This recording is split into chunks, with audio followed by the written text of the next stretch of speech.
The great ship Dauntless moved slowly through the darkness of space. It was the pride of the human fleet, a long silver vessel with wings stretched like a bird frozen in flight. Around it, smaller escort ships followed, their lights blinking against the endless black. The fleet had traveled for years, crossing silent void and cold stars, chasing signals no human had ever seen before.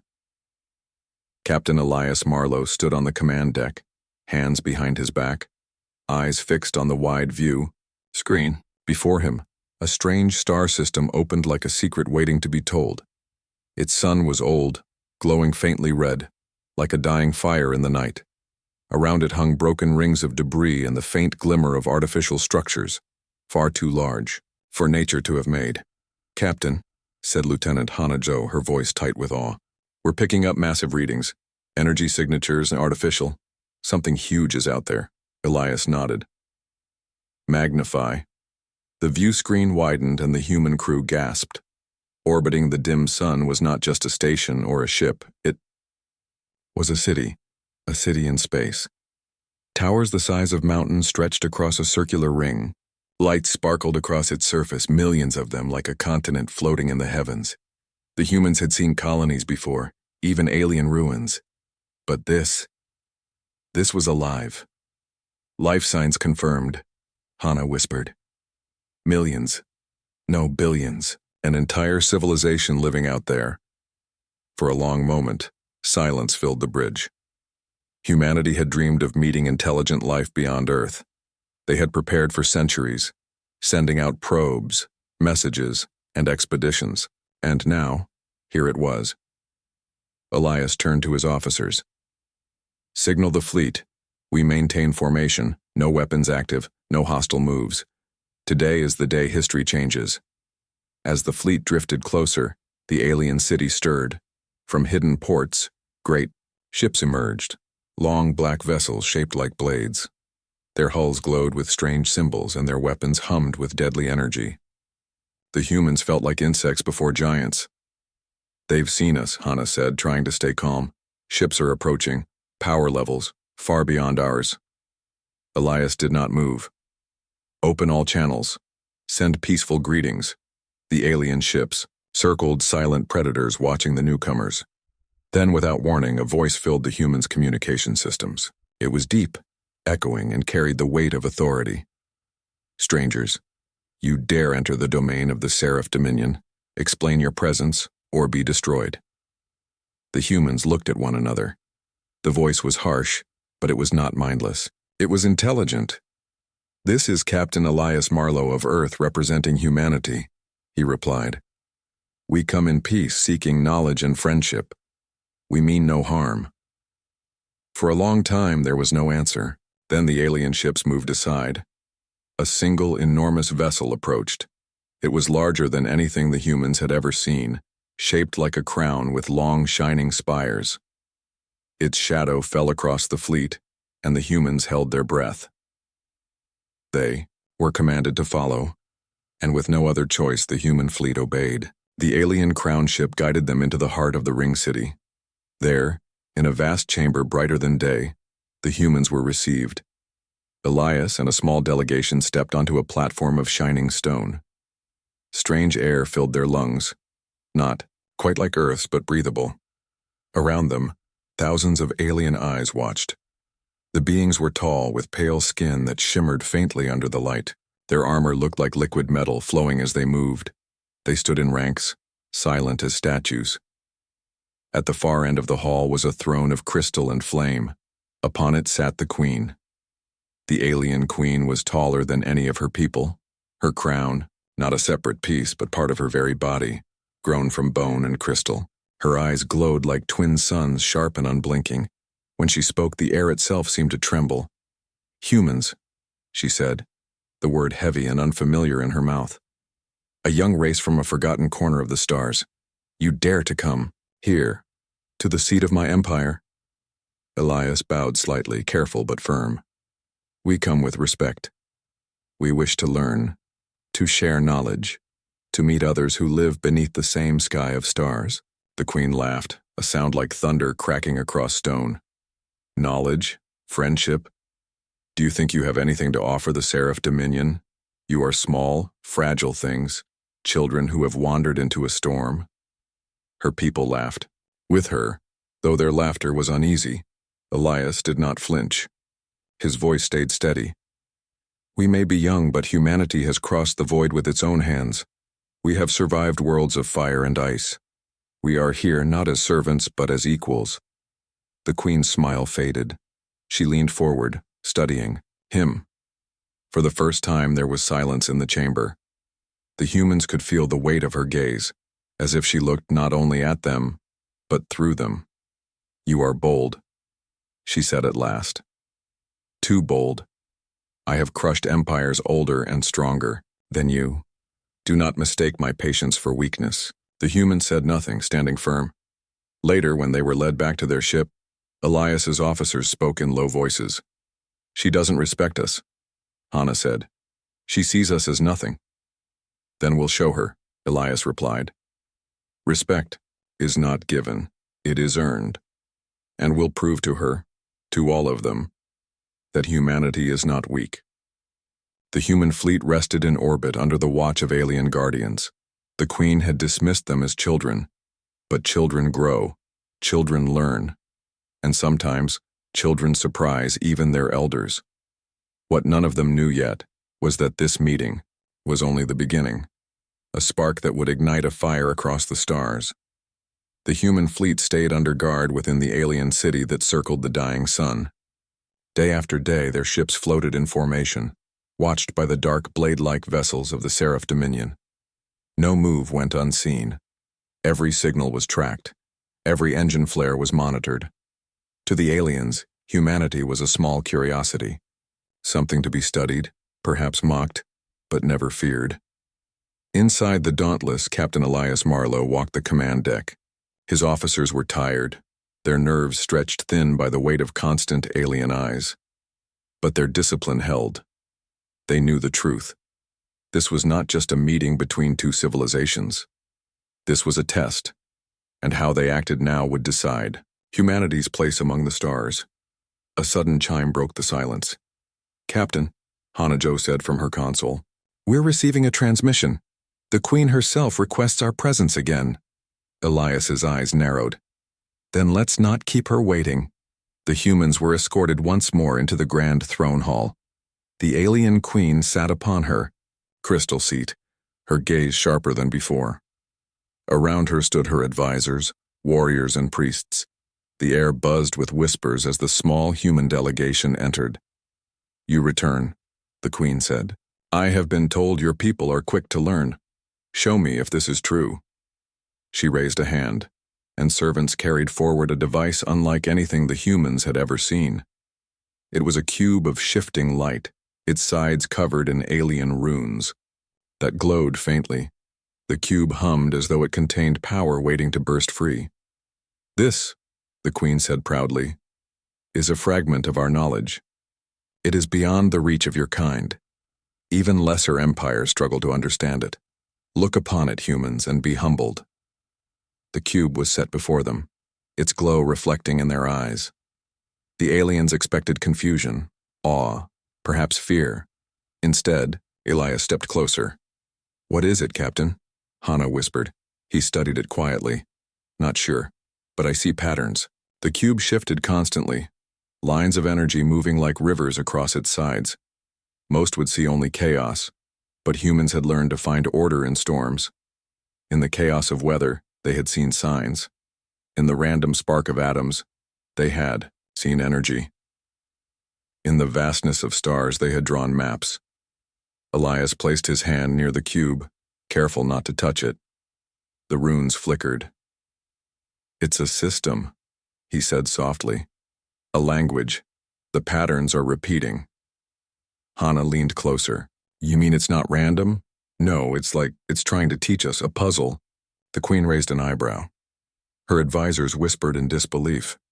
Humans were not supposed to see that. The cube had been designed as a trial for minds far greater than theirs. For 2 hours, Elias and his team studied the cube. They sketched the symbols, traced the energy flows, and tested simple responses. Slowly, piece by piece, the shifting lights began to make sense. The cube reacted to them, its glow brightening. At last, with a final adjustment, the device unfolded like a blooming flower of light. A projection appeared above it, a star map filled with unknown systems. The humans stared in awe. We unlocked it, Hana whispered. The hall fell silent. The alien nobles stared in shock. The queen leaned forward, her glowing eyes fixed on Elias.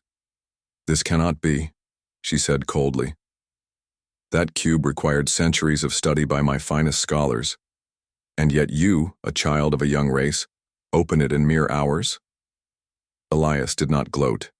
He only stood tall and said, We learn, fast. It is how we survive. The queen dismissed them soon after, but the hall remained uneasy. The aliens whispered among themselves, no longer laughing. Humanity had shown something dangerous, adaptability. Back aboard the Dauntless, the officers gathered in the command chamber. That wasn't just a puzzle, Hana said. It was a warning. She wanted us to fail. Elias nodded. And when we didn't, she realized we aren't as weak as she thought. Commander Ruiz, head of security, frowned. Captain, with respect, that may not be good news. If she sees us as a threat, she might decide to crush us before we grow any stronger. Elias looked out the window at the alien city, glowing like a jewel in the darkness. His voice was key.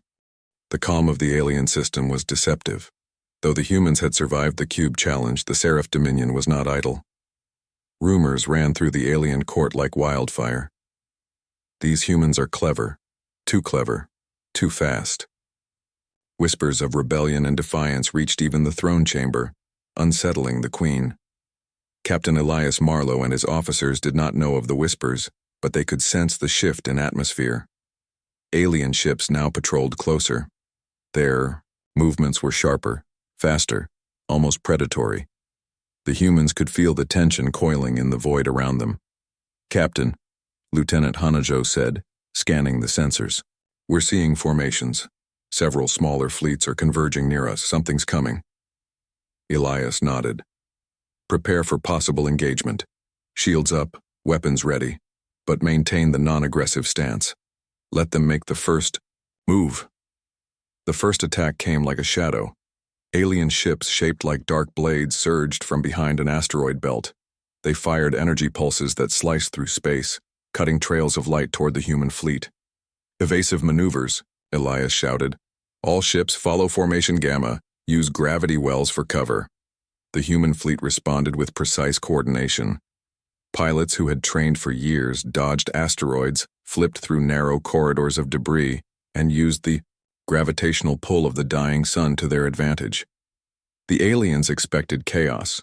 Instead, they met a fleet moving like a single organism. The humans' ingenuity surprised even themselves. They improvised weapons by redirecting asteroids as kinetic projectiles. They hacked alien communication signals to confuse the attackers.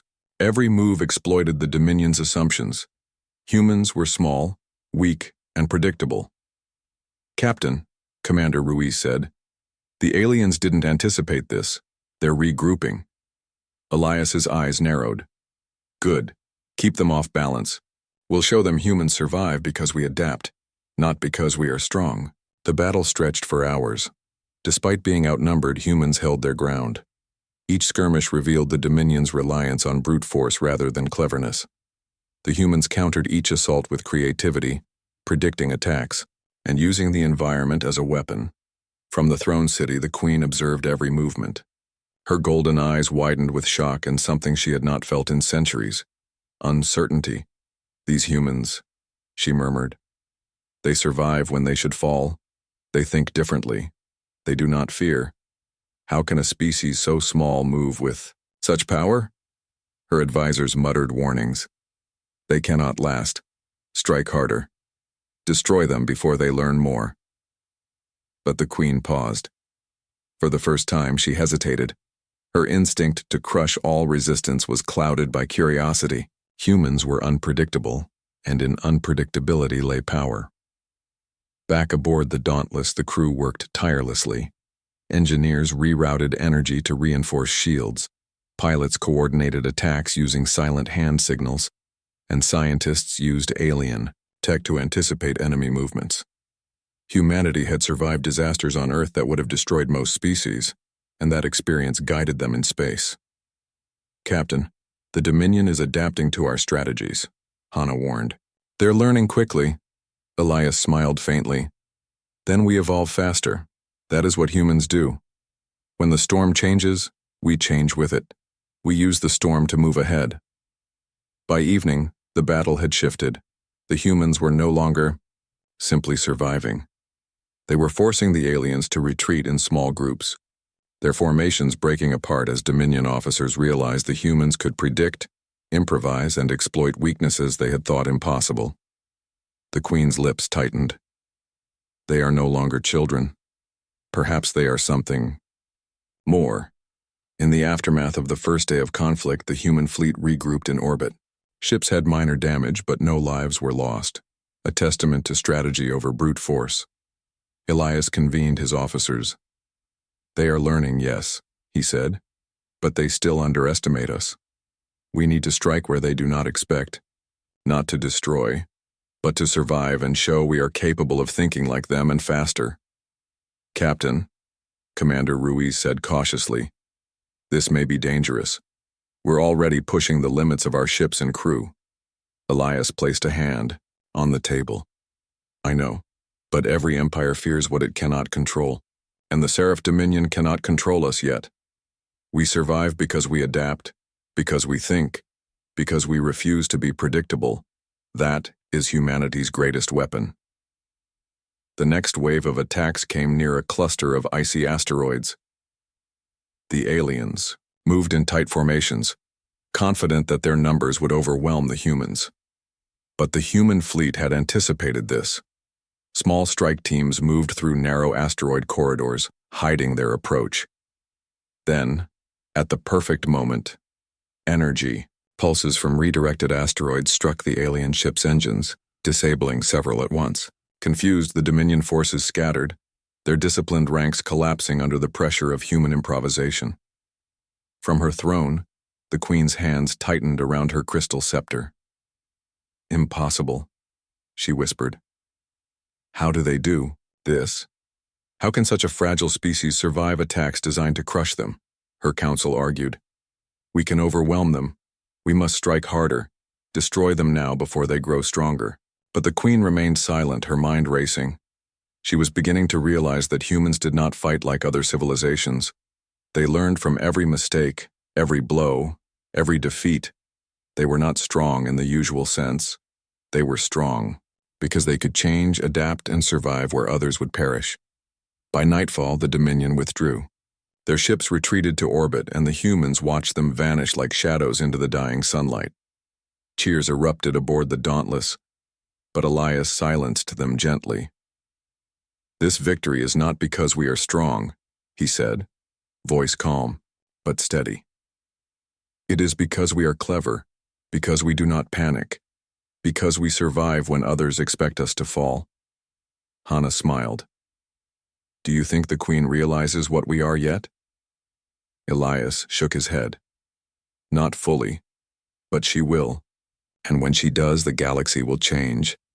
The humans of Earth are not here to be crushed. We are here to endure, to learn, and to rise." The stars stretched endlessly beyond the viewport. Somewhere out there, the alien empire was already reconsidering everything they knew about this small young species. Humanity had proven its resilience, but this was only the beginning. The real test was yet to come, one that would challenge not only their strength but the very limits of their ingenuity. And deep inside the alien throne city, the Queen whispered to herself, a shadow of doubt creeping into her heart. "These humans, they are not what I expected. And I do not yet know if that is a danger or a miracle." The human fleet rested quietly in orbit, but Captain Elias Marlowe knew this calm would not last. The Seraph Dominion did not forget. Their queen, the ruler of millions, had seen something in humanity that she could neither understand nor ignore. Early, The next morning, the humans were summoned once again, not aboard their own ships this time, but to the heart of the alien throne city. The Queen's summons was clear. This was not a meeting. This was a test. Elias led his officers through the massive corridors, their footsteps echoing against walls of black crystal. Everywhere, alien eyes watched them, analyzing their movements, their expressions, their very presence. The humans had learned to move carefully under observation, but tension pressed on their shoulders like the gravity of a dying star. When they entered the throne hall, the Queen was waiting. She did not sit on her crystal throne this time. She stood at the center of the room, her crown gleaming like sunlight through ice. The hall was empty of her usual advisors, leaving only her and the humans. "You have survived my challenges," she said, her voice low but firm. "You have adapted when others fail. You have learned faster than my expectations. Yet I do not know if your strength is real, or if it is luck. Today, I will see which it is." Elias stepped forward. "We do not seek conflict. We only wish to prove that humanity can endure and think when the stars are against us." The Queen smiled faintly. "Words are easy. Survival is hard. And I will see if your minds and hearts are ready for what the galaxy holds." With a gesture, the room transformed. Light shifted, shadows stretched, and suddenly the humans were no longer in the throne hall. They were in a vast chamber that seemed endless. Walls of energy hummed with power, and the floor beneath them glowed with strange patterns. The air was thick with tension, yet breathable. "This is a trial," the Queen said, her voice echoing from all directions. "Every challenge here is a reflection of reality, but more dangerous. Fail, and you may be trapped forever in illusions. Succeed, and you prove your worth." Elias glanced at his officers. "Stay focused. Keep calm. Observe. Adapt." The first illusion appeared. Walls that seemed to close in, narrowing the corridor. Energy pulses flickered across the floor. Many would panic, but humans had faced collapsing cities on Earth, raging storms, and impossible odds. They moved deliberately, timing each step with care. Hannah whispered, "It's like it's testing fear." "Exactly," Elias replied. "But fear does not control us. Observation does." The wall shifted unpredictably. The pulses of energy threatened to strike. But the humans worked together. They read the patterns in the pulses, predicted the shifts of the walls, and advanced steadily. When they reached the center of the chamber, a second challenge appeared. A projection of alien warriors surrounded them. They attacked in waves, fast and precise. "Defend yourselves," Elias said, raising a essay. The throne hall was silent, more silent than the humans had ever seen. The Queen's golden eyes glowed brighter than usual, reflecting an inner storm of disbelief. Before her hovered a strange object, levitating with energy that pulsed like a heartbeat. Its surface shimmered with colors no human or alien had ever named, and yet it felt familiar to the humans who stood before it. The alien guards and advisors stared, whispering in low voices, but none dared move. Even the Queen herself seemed frozen for a moment, as if the world had shifted under her gaze. "This cannot be," the Queen finally shouted, her voice echoing through the hall. How is this possible?" Elias Marlowe stepped forward, cautiously. "What is it, Captain?" Lieutenant Hanajo whispered. It looks ancient," Elias said. "Something that shouldn't exist in this time or place." The Queen held the object carefully, turning it in her hands. Lines of light traced patterns along its surface, and within them, faint impressions of DNA sequences and star maps appeared. Symbols, almost identical to markings humans had seen before, glimmered across the sphere. It was not only powerful, it was familiar. "You," the Queen said, her voice trembling. "You are not newcomers. You have been here before, long before." The humans exchanged confused glances. Elias took a deep breath. "What do you mean?" The Queen's hands shook slightly as she continued. "This relic carries traces of your species. DNA. Symbols. You touched this galaxy in the past. Your kind was here, and yet you forgot. How is it possible that you survived, that you returned? The room was tense. Even the alien advisors, who had ruled countless worlds, seemed unsure how to respond. Humans had never known the full history of the stars. Earth's archives held no record of any earlier visit to this system. Yet here was proof, undeniable and radiant, that humanity's history was far deeper than anyone realized. Elias's mind raced.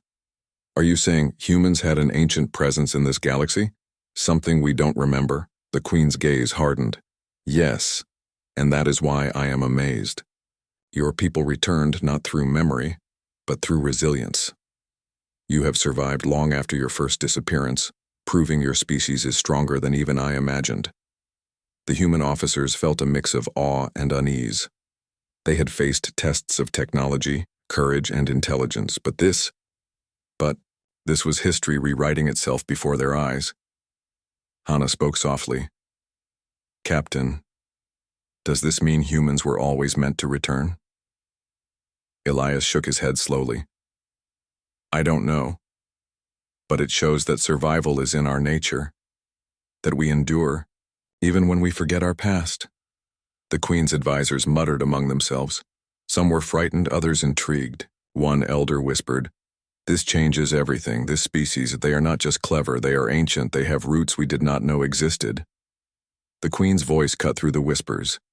Yes, they are not a young, fragile species. They are a legacy. And now that legacy has returned. She turned her eyes fully on Elias. Tell me, human, how do you feel, knowing that your species has touched these stars before, and yet survived to return stronger than ever? Elias stepped forward. We feel the responsibility to honor that legacy. We survive because it is who we are. We adapt, we learn, we endure. It does not matter if the past was forgotten. What matters is that we continue forward. The Queen studied him silently. She realized that humanity's power did not lie in ships or weapons, but in the spirit that had carried them through millennia. Their ability to face challenges, learn quickly, and survive impossible odds had always been part of them. Now, combined with knowledge of their ancient roots, it made them something extraordinary. The relic pulsed again, projecting a holographic map of distant systems, many unknown to humans. Lines of energy connected planets and star clusters, revealing forgotten pathways and abandoned colonies. Humans could see the potential, a galaxy full of knowledge and opportunity, waiting to be rediscovered. Hana whispered, Captain, all this, it's incredible. Our history, our reach. Elias nodded. Yes, but history is only useful if we act. We can't just look back. We move forward, stronger because of it. The Queen's expression softened, but her tone remained commanding. Your species, you have returned, not as children wandering into my domain, but as equals. You are clever, resilient, and ancient beyond measure. That is why I cannot dismiss you. That is why I am cautious. And that is why I respect you. Respect from the Queen was rare. Even her allies had never earned it fully. For the humans, it was both a warning and a promise. They had shown ingenuity, endurance, and now, hidden history that elevated their presence in the galaxy beyond what anyone expected. The throne hall remained quiet as the humans absorbed the moment. Elias's officers exchanged glances, feeling the weight of the revelation. Humanity had survived against impossible odds, passed tests designed to crush them, and now carried proof of a legacy lost to time. This is only the beginning, Elias said quietly to his team. The galaxy knows our name now, and it will see that humanity survives not because it is strongest, but because it refuses to fall. The Queen raised the relic, letting its light wash over the room. Remember this day, humans, she said. You have returned to the stars, and from this moment the galaxy changes because of you. The humans bowed not in submission, but in acknowledgement. They had survived trials, revealed hidden history, and earned a measure of respect that would ripple through the alien empire. As they left the hall, Elias looked back at the Queen. For the first time he saw a mixture of caution, curiosity, and admiration in her eyes. Humanity had proven itself not only resilient but extraordinary. The stars outside seemed brighter, full of promise. The humans of Earth had survived, learned, and returned. And the Queen, once certain of her dominance, now understood that these humans were a force to be reckoned with, a species that could shape the future of the galaxy. And deep inside she whispered to herself, "The galaxy will never be the same, because of them." The human fleet floated in orbit above the alien city, bathed in the soft glow of the dying sun. The Queen's relic had been returned to its resting place, but its revelation had changed everything. Whispers ran through the halls of the Seraph. "Dominion, the humans are not weak. They have roots we did not know. They are survivors and more." Captain Elias Marlowe stood on the bridge of the Dauntless watching the alien city. His officers moved quietly around him, each reflecting on the extraordinary events of the past days. Humanity had survived tests of intelligence, courage, and ingenuity. They had endured illusions, attacks, and puzzles meant to break them. And now the Queen herself had acknowledged their history, their resilience, and their potential. "They will respect us now," Lieutenant Hannah Jo said softly, though her eyes remained vigilant. Elias shook his head slightly. "Respect is not given, it is earned. But yes, they are beginning to see us differently. Cautious, perhaps. Curious, definitely. And that is enough for now." The Queen summoned Elias and his officers one final time. This time she did not test them. She did not challenge them. She simply observed them, her golden eyes calm and thoughtful. "You have returned not as children wandering blindly into my empire," she said, her voice steady, "but as equals. You have survived where many would have failed. You have learned, adapted, and endured. You have proved that humanity's spirit is formidable." Elias bowed slightly. "We survive because we must. Humanity does not give up. We endure, we learn, and we move forward, together." The Queen studied him, then nodded. "Indeed, you are no longer a curiosity. You are part of this galaxy, as much as any empire that has ruled here for millennia, and for that, I acknowledge your place among the stars." Her words were more than recognition. They were a declaration. Humanity had crossed the threshold from being a young, fragile species to a force that even the mightiest could not dismiss. The Queen extended her hand, offering an alliance. "The galaxy is vast, and challenges remain. I offer cooperation, not subjugation. Work with us, learn from us, and together we may shape the future." Elias exchanged glances with his officers. Commander Ruiz spoke first. "Captain, this is unprecedented, an offer of alliance, after everything. They respect." Sir Elias's lips curved into a small smile. "Then we accept. Not out of fear, not for power, but because knowledge and cooperation strengthen humanity. And perhaps together we can achieve more than either of us could alone." The Queen's eyes gleamed. "Very well. Let this be the beginning of a new era, one where humans and the Seraph Dominion stand not as rivals, but as partners." Back aboard the Dauntless, the crew prepared to set out on a new mission. The relic had shown them paths through the stars, ancient colonies waiting to be rediscovered, knowledge waiting to be reclaimed. Humanity had proven itself, but there was still much to learn. Hannah looked out at the star-strewn sky. "It feels different. We've earned a place here, but it's just the start. The galaxy is bigger than anything we imagined." Elias nodded. "And it will test us. But humans have always adapted. We survived deserts, storms, plagues, and wars. Now we survive among the stars." The fleet moved forward, leaving the alien city behind, yet carrying with them the knowledge, respect, and cautious alliance of the Seraph Dominion. Humanity was no longer just explorers or survivors. They were a rising force, a species that could endure and shape the galaxy. In the alien throne city, Queen watched the human fleet depart,